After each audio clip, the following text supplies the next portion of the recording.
Hello. Many people know the kings and queens of Europe, but one who is not known is Ranavala I, also known as the Mad Queen. Ranavala was the queen of Madagascar from 1828 until her death in 1861. Ranavala I, queen of Madagascar, was born in 1782. Ranavala married Radama, who became the king of Marina upon his father's death.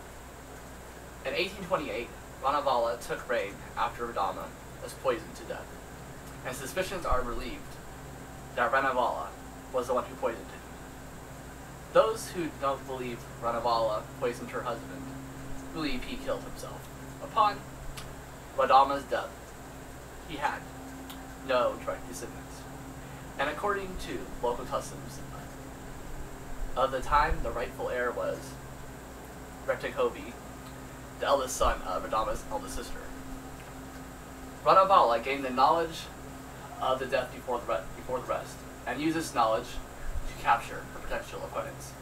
She did this by securing the loyalty of the military leaders. On August 1st, 1828, after all her rivals were eliminated, Ranavala took the throne. Ranavala executed most of her late husband's relatives. Following these actions, she threw out the treaties that Radama had negotiated with the British Empire, and then legalized slave trade. Following her husband's death, she gave birth to Prince Ricardo in 1829. One thing Ranavala was known for was being a violent persecutor of native Christians. After following the missionaries who stayed as long as they would to make soap in 1835, but an increasingly abundant amount of her people went to get baptized. Ranavala got increasingly more mad. This was a result of her trying to expel missionaries to quit spreading Christianity in her island. The grounds to be persecuted were owning a Bible or outwardly claiming to be Christian. The first person to be executed was Rasalam with a spear in front of everyone in 1837. The reasons for banishing the Christians were more about politics than about religious reasons. When more and more were willing to take their deaths, happily Ranavala stated that traditional methods would be reinstated to prove their innocence. This method was using tangia, which causes one to vomit. It was to believe that if you swallowed 3 chicken skins with this nut and threw up all 3 pieces, that you were innocent. This method caused many to flee the south and become outlaws. Few foreigners were allowed to stay under Ranavala's rule.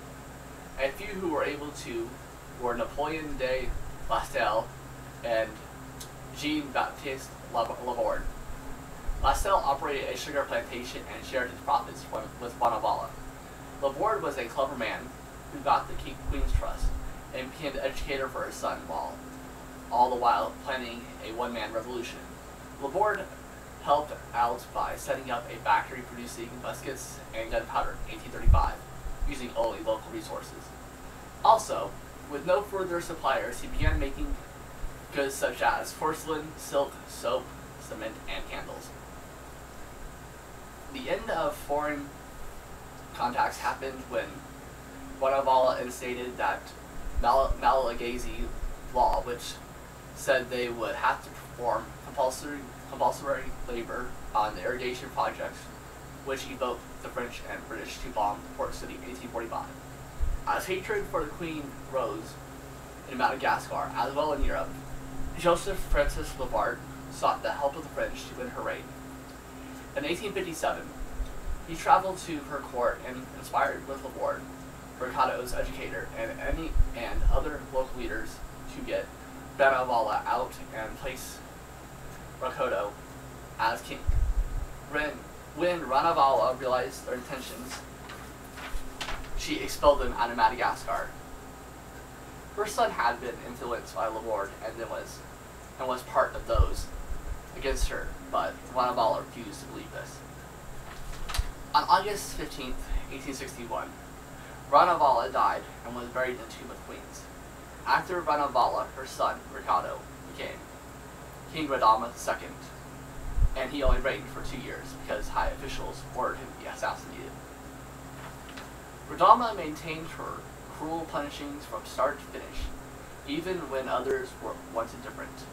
But George Michael MacDonald Fraser best describes her in his novel, Flashman's Lady, which takes place at Ranavala's court as, she may have been anywhere between 40 and 50, rather round-faced with a small straight nose, a fine brow, and a short, broad-lipped.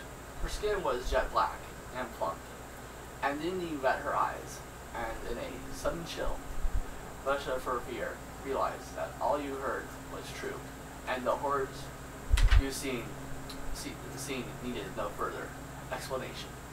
They were small and bright, and evil as a snake, unblinking with a depth of cruelty and release that was terrifying.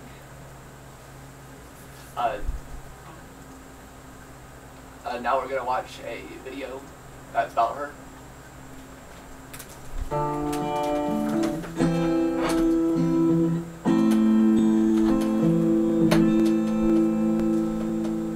Throughout history, killers found a way to gather enough power to put millions in their graves. Henry just focused on his wife,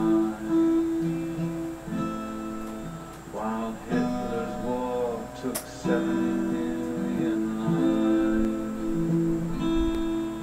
But I've got to wonder if those guys were worse than Queen Ranavalona,